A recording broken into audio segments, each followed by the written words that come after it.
Cause, a principle, aim, or movement that because of a deep commitment, one is prepared to defend or advocate. Karibu. Karibu is a Kiswahili word that means welcome. Welcome, you found yourself in a peaceful place, a place where you can grow and develop, and we hope grow and develop to your fullest potential. Welcome to the Cause Podcast, conversations on music, history, and democracy with Dr. Reiland Rabaka. The Cause Podcast is a space for you to be like George Clinton and Parliament Funkadelic when they say, free your mind and your bottom will follow. This is a podcast that we hope will expand your mind and raise your consciousness. Welcome to The Cause, conversations on music, history, and democracy.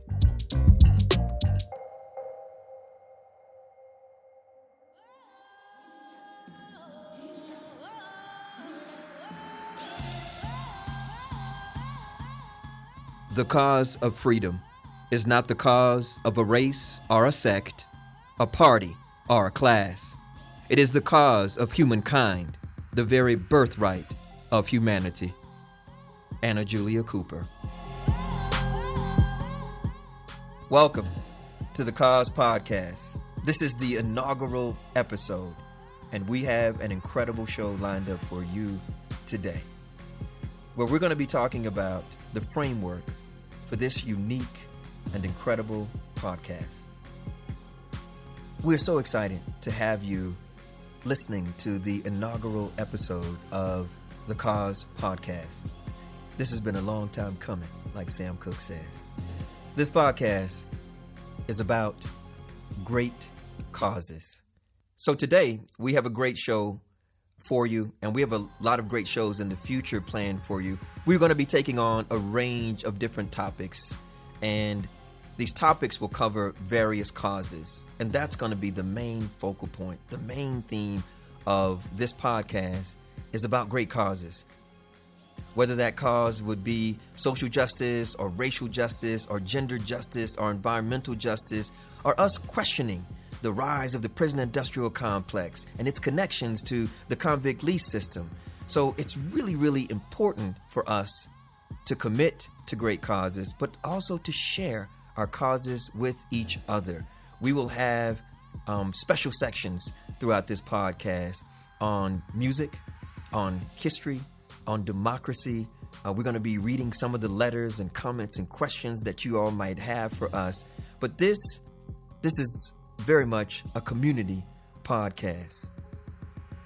The podcast is rooted in discussions of various causes. For example, social justice, racial justice, gender justice, environmental justice, food justice, democracy, peace, history, all engaged with a deep sense of African and African American history and an emphasis on cultural empowerment.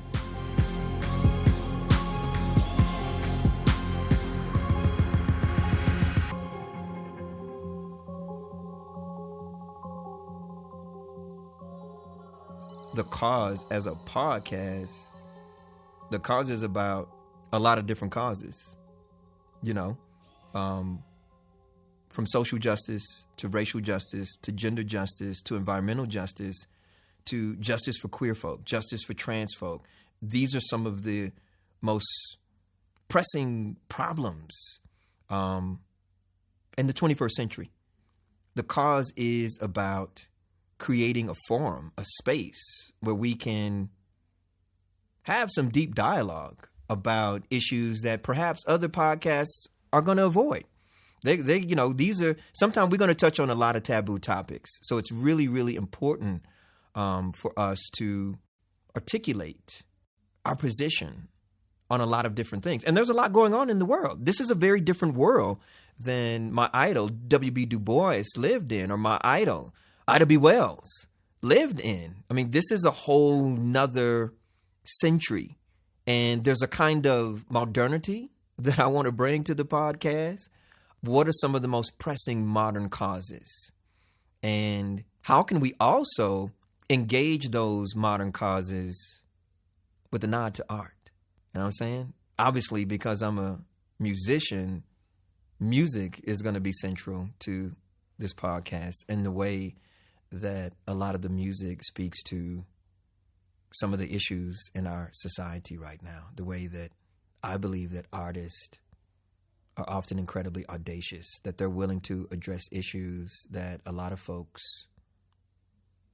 I don't know, they might hide from them. They might steer clear of them or whatever. And so, yeah, music speaks to life in a really special way. I want that to be something accessible that, you know, we're talking about pressing causes. We're talking about big problems. This is a podcast. Every time I say the cause, this podcast could have also been called The Question, where we're going to be questioning issues surrounding race and racism. We're questioning issues surrounding gender and sexism. We're questioning issues surrounding class and capitalism. We're questioning issues surrounding human sexuality and people's right to their sexual orientation and their sexual preferences. For me, the cause is also about questioning. And that is something that every human being has a right to ask certain questions. And I honestly believe every human being ought to be committed to a great cause, something beyond yourself, something well beyond your friends and your family. There should be really, really big causes that we're all committed to. And this is a podcast that I hope and pray will help people identify some of those causes, or even to practice a kind of self-clarity where they get clearer about which causes they really want to commit to. They want to invest some time and some energy in. This podcast is also about identifying problems and us coming up with solutions to some of our problems. Why do we need another podcast? Why would we, like somebody like me, as busy as I am, why devote several hours a week to a podcast? And I would say to you exactly what we said during BLM. There are new platforms. There are new technologies. There are new ways for us to get messages out there in the world. And this is another way for me to reach people that may never get an opportunity to come to the University of Colorado Boulder. They may never get a chance to hear me lecture out in Denver or see some of the work that we're doing all throughout Boulder County. This is a way for us to sort of document our own causes and the way that we're sort of evolving our commitment to a lot of different causes. For me, the podcast is also about consciousness raising. Perhaps more than anything else, this is something, of course, that I'm very influenced by the women's liberation movement of the 1960s and the 1970s. And they would have these consciousness raising sessions, even parties, when they would have a quote unquote party, a feminist party would be a consciousness raising session where they would listen to some Joan Baez, they would listen to some Joni Mitchell, they would listen to some Roberta Flack and some Aretha Franklin while they're talking about some of the serious issues with respect to women's lives and struggles, right? And again, so this podcast is a consciousness raising session. It's a remix of it. You know, it's a consciousness raising session in the 21st century. How do we raise people's consciousness of social justice causes and anti-racist causes and anti-sexist causes and even anti-colonial causes? Because this podcast isn't just about what's happening nationally. I'm also interested in what's happening hemispherically. That means all throughout the Americas, North, Central, and South. There's a globality to this podcast as well. We're going to start local, but we're going to go regional. We're going to go national. We're going to go international. We're going to go transnational. This podcast, next level. Our podcast is about remixing the podcast. That's what the cause is about. We are remixing what it means to have a podcast. This isn't a corporate podcast, right? This is something else. This is like an alternative to conventional conceptions of podcasts. That's what the cause is about. Welcome to the cause.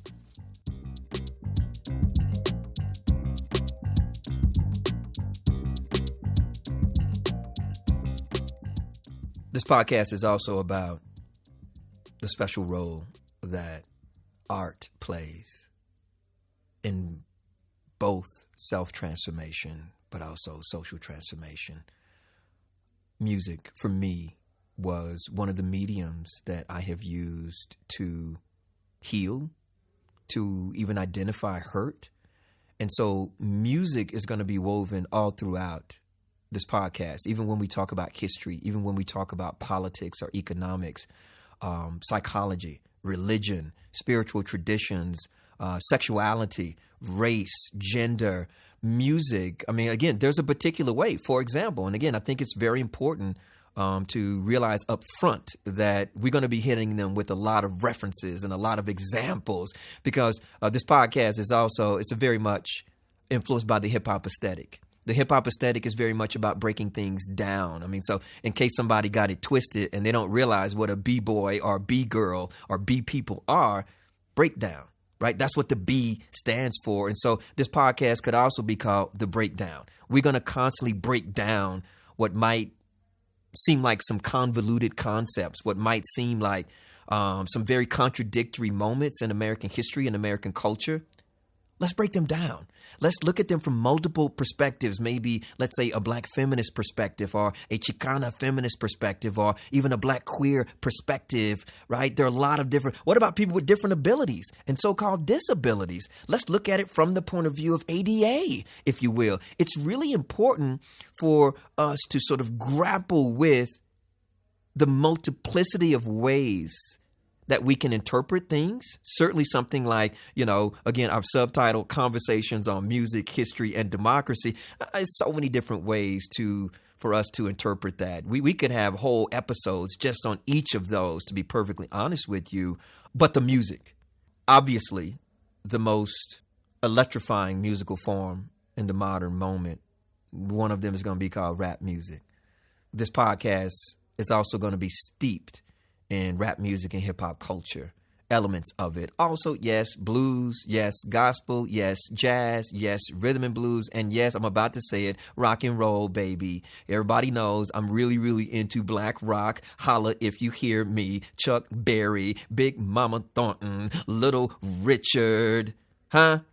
I'm talking about the real deal up in here. And so there's a deep historical grounding, and there's a deep sort of cultural grounding that's also going on in this podcast. Like, this is a podcast that connects music history with political history, music history with social history, music history with economic history, right? And so there are ways in which I'm using music as a central point of departure to tell a new story about America, to tell another story about Black America, to tell another story about the American underclass, right? Women in America, queer and trans folk in America. There's an expansive parameters surrounding this podcast. We're not going to limit it. And there's something very organic about it. We want to sort of test the boundaries of what this podcast can be. This is sort of thinking outside the box. And I think it's very important for us to say that too is one of our causes. This cause of alternative life, alternative conceptions of love, liberation, even what it means to be human. For me, this is a human cause too, right? Yeah, those larger commitments, those larger questions. That's what's at the heart of this podcast. So this podcast is also about, as you can see from the subtitle, Conversations on Music, History, and Democracy. It's conversational. So there will be episodes, plenty of episodes, where we will be in dialogue with voices from a lot of different backgrounds, a lot of different walks of life, a lot of different academic disciplines, a lot of different political persuasions, a lot of different religious affiliations. For me, democracy is about dialogue. At the heart of real democracy is dialogue. And so this podcast is a very dialogue-based podcast. We will have live guests that we will be in dialogue with. And then sometimes we will be in dialogue with a piece of music. Sometimes we'll be in dialogue with a poem.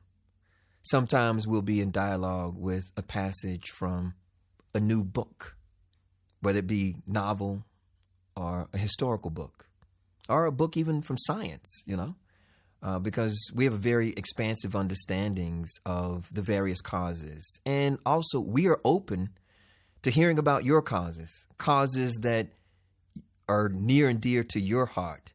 We're open to your questions. This is a podcast about questioning things. So we're very open to new causes and new questions.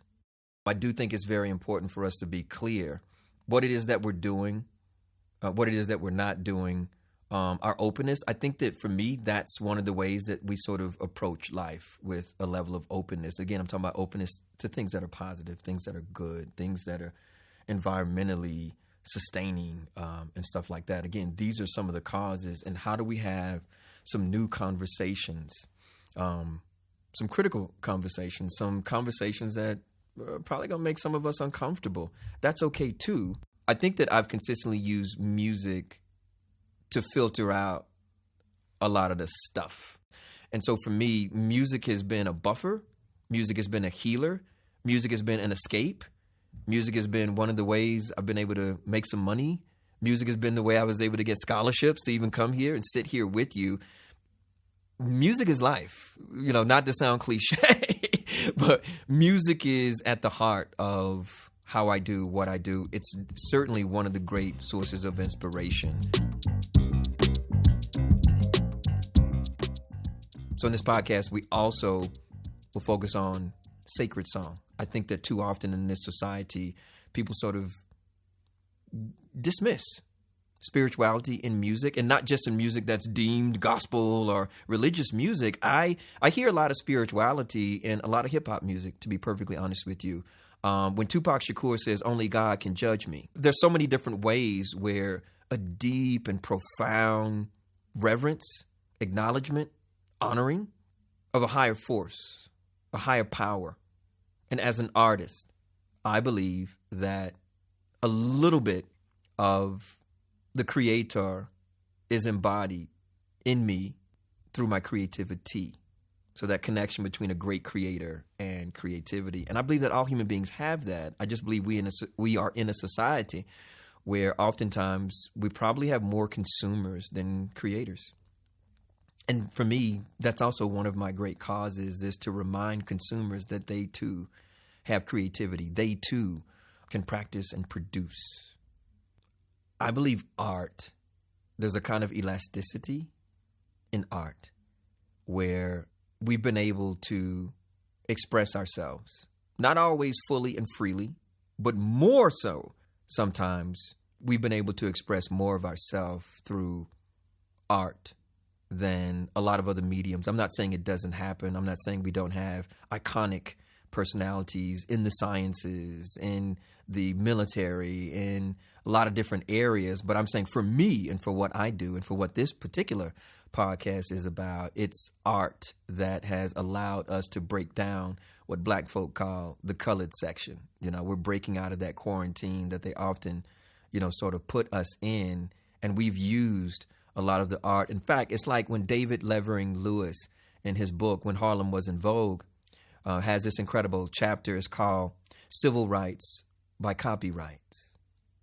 Come on, civil rights by copyright.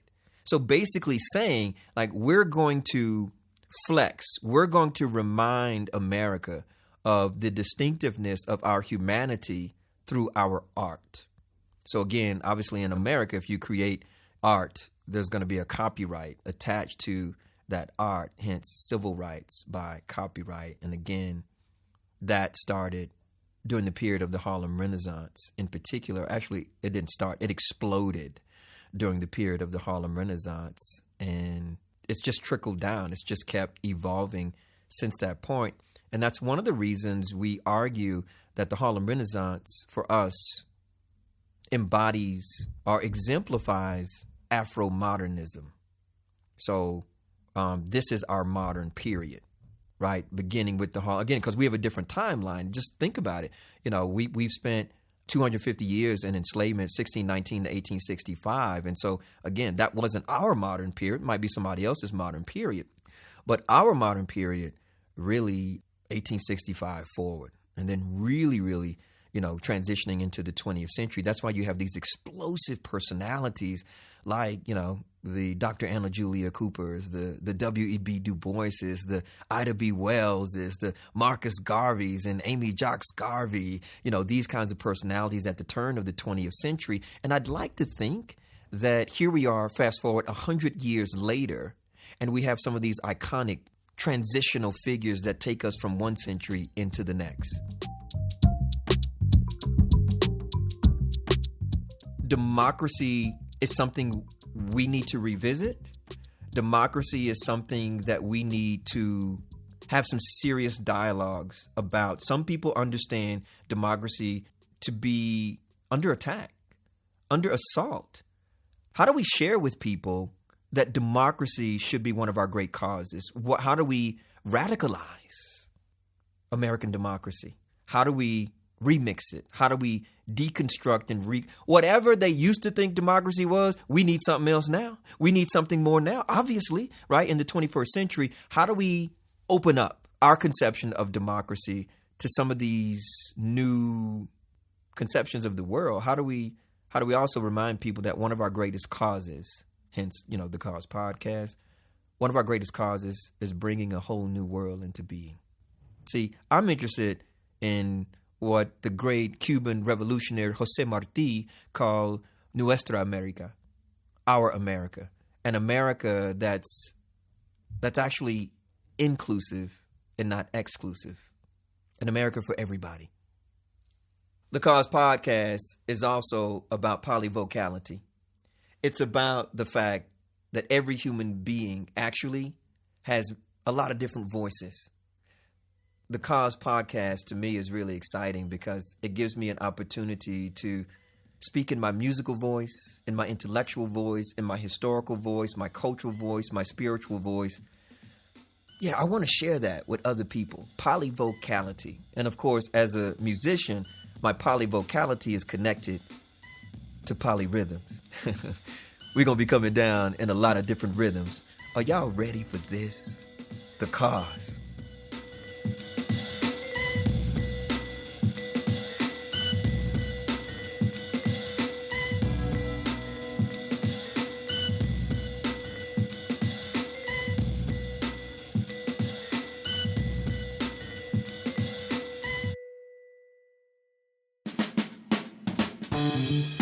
Are you ready to dive deep into the rich histories, cultures, and arts of Africa and the African diaspora?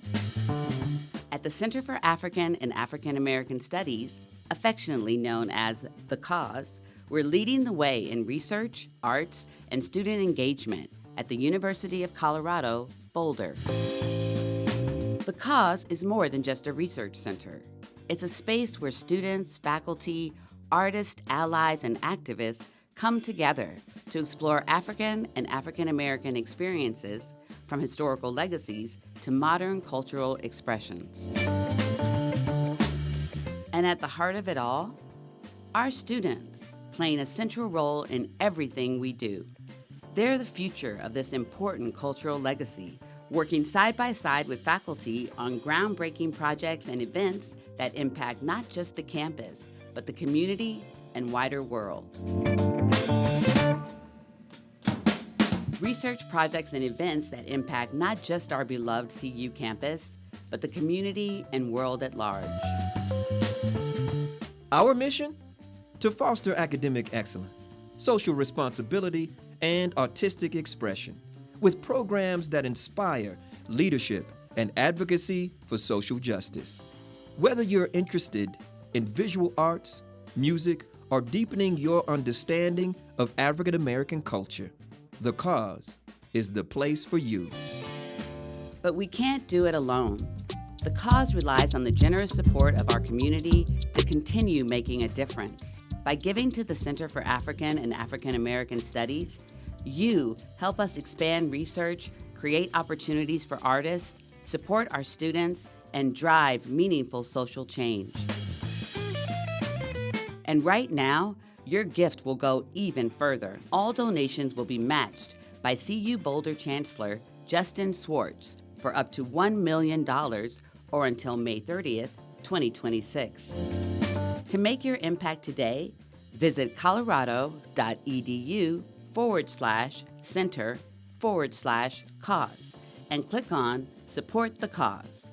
Every contribution, large or small, brings us closer to a future of unity, knowledge, and transformation.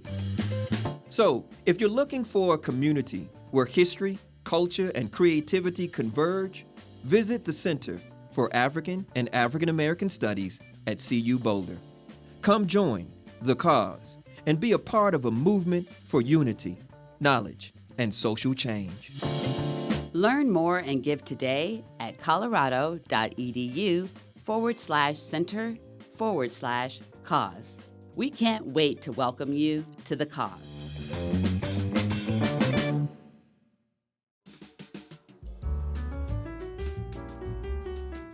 Each episode will have a breakdown where we highlight a specific piece of new media, whether that be a film, a book, a poem, an album, a song even, a play, a dance show. Again, we are very into arts. So the breakdown section is about combining and discussing a really fresh piece of art that is connected to some of the themes of the show and helps us to explore that particular topic in some new ways. So for the very first breakdown, I've chosen Meshell Ndegeocello's album, No More Water, The Gospel of James Baldwin. I chose that particular album because there's a mix of blues and jazz, funk and rap, soul, even elements of reggae in it. And I like the way that it's a very literary informed and influenced album. You have references to James Baldwin, but also to Audre Lorde, affectionately referred to on the album as the Lord of the LGBTQIA plus community. Somebody, who her book, Sister Outsider, which was published in 1984, was a game-changing work in terms of queer studies. Sister Outsider. So even though you're a sister, you still feel outside when you're with other sisters, right? And it's because of your queerness, your mark of difference, how weirdness is projected onto you. This album grapples with a lot of that, and it's just super funky, to be perfectly honest with you. I mean, it's just so jamming. I want to point out that one of the things that I like so much about the record as well is that Meshell Ndegeocello got a Grammy for her previous album. Her album before this one, she achieved her first ever solo Grammy award. And instead of doing something formulaic, instead of just having a sophomore album that basically repeats what she just did, she did what all iconic artists do. They keep pushing themselves. That's what this podcast is about. We're going to press the envelope. We going to push things. We finna ride this till the wheels wobble off and the airbags ain't working. It's really important for me to really connect the breakdown to how influenced I am by both historic and current art. This is something I think that gives my pedagogy, perhaps even my research, a different tone and a different tenor. Is because every book I've ever written, I've sat around listening to literally hundreds of albums, thousands of songs, right? I've read lots and lots and lots of poetry, and I want to make sure that some of that, I can share some of that with you all. It's kind of like I'm lifting a window into a whole nother world. I know I feel like W.E.B. Du Bois in The Souls of Black Folk, where he says, at the beginning of The Souls of Black Folk, that he was going to lift the veil so that the white world could see into this other world. And again, he's writing this in 1903. So America is incredibly segregated, right? At that time, you're dealing with both Jim and Jane Crow segregation. Shout out to Pauli Murray, who came up with the concept of Jane Crow. But really, really important, though, to sort of lift the veil, to show people that other world. And when people enter into that other world, they can see humanity in some really unique ways. They can also acknowledge that we share humanity in some really unique ways. The breakdown is also about the storytelling that is at the heart of my pedagogy, my teaching philosophy. I believe that we can learn a lot by simply sharing our stories and listening to our stories. And so here's a story. I came to Boulder, Colorado nearly 20 years ago.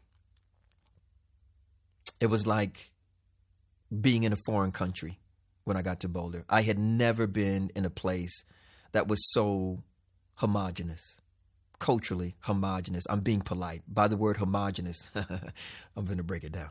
For the word homogenous, I just mean there was a kind of sameness.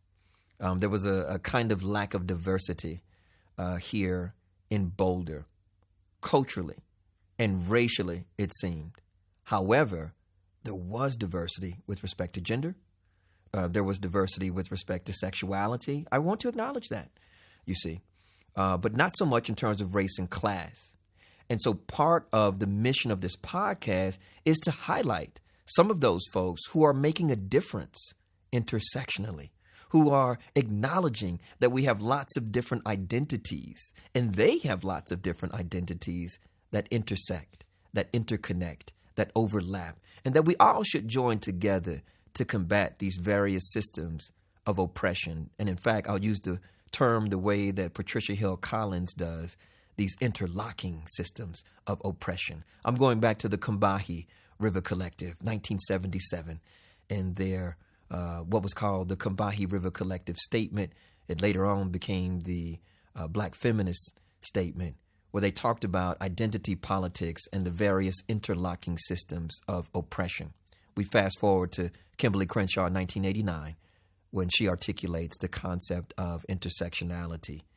I believe that Michelle Ndegeocello's new album, No More Water, The Gospel of James Baldwin, is one of the most intersectional albums you could possibly listen to right here, right now. And the fact that she put it out on James Baldwin's centennial, on his birthday, August the 2nd, 2024. And the fact that she put the record out on Blue Note Records, one of my favorite jazz record labels that's been around since 1939. Come on. This is a new day. This is a whole, oh boy, I better, who help me? Anyway, the fact that the album also features one of the Black queer feminist founders of the Black Lives Matter movement, Alicia Garza, doing spoken word. I mean, I don't even know. I mean, do I need to say anything else about the album? I mean, come on now. You got to go and peep the album. You got to go and give it a good listen. But we're talking about Michelle Ndegeocello, No More Water, The Gospel of James Baldwin.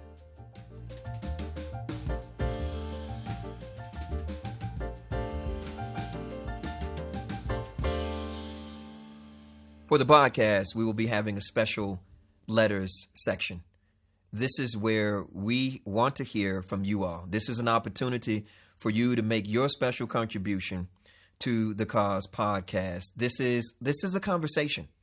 And again, what we're doing is calling into question conventional conceptions of conversations. We are saying we can have a conversation with Michelle Ndegeocello's new album. We can have a conversation with Nelson Mandela. We can have a conversation with Harriet Tubman and Frederick Douglass. And we're also going to have some conversation with people live in the studio with us in real time. But the letters section of the podcast, every time we want to solicit your questions, your letters, your comments on a great cause, please send them to us via email at thecause@gmail.com. That's going to be THECAAS@gmail.com. Please send your letters, your comments, your questions about a great cause to thecause@gmail.com. Thank you so much for listening to the Cause podcast, our very, very first episode. We are delighted to have you here with us on this journey. And in fact, as we begin this brand new journey, and as we will be doing going forward, we always want to end with a call to action. This is so much more than a podcast for us. The call to action for our very first episode: use your privilege progressively in whatever ways you are privileged, whether it's racially, gender, sexuality, class, ability. However you may have some privilege and some power, share it. Use it progressively. Use it in a transformative way. And if you use it in a transformative way, it will be transcendent. We will all move the needle and get a little closer to achieving a new democracy, perhaps even a new America.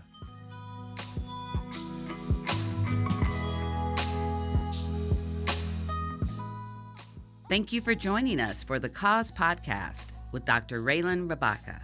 If you'd like to contact Dr. Rabaka or the Center for African and African American Studies, email cause, CAAAS, @colorado.edu. For your letters, questions, and suggestions regarding the podcast, email us, thecause@gmail.com. CAAAS. We may even read your letter on the air. The Cause Podcast with Dr. Reiland Rabaka is produced and edited by John Arnold and is a production of the Center for African and African American Studies, The Cause, at the University of Colorado Boulder. For more information, visit us online at colorado.edu/center/cause, CAAAS.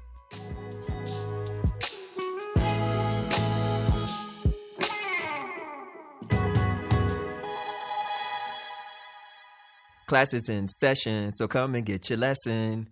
Ooh, the Cause Podcast. I love that. Do you love that?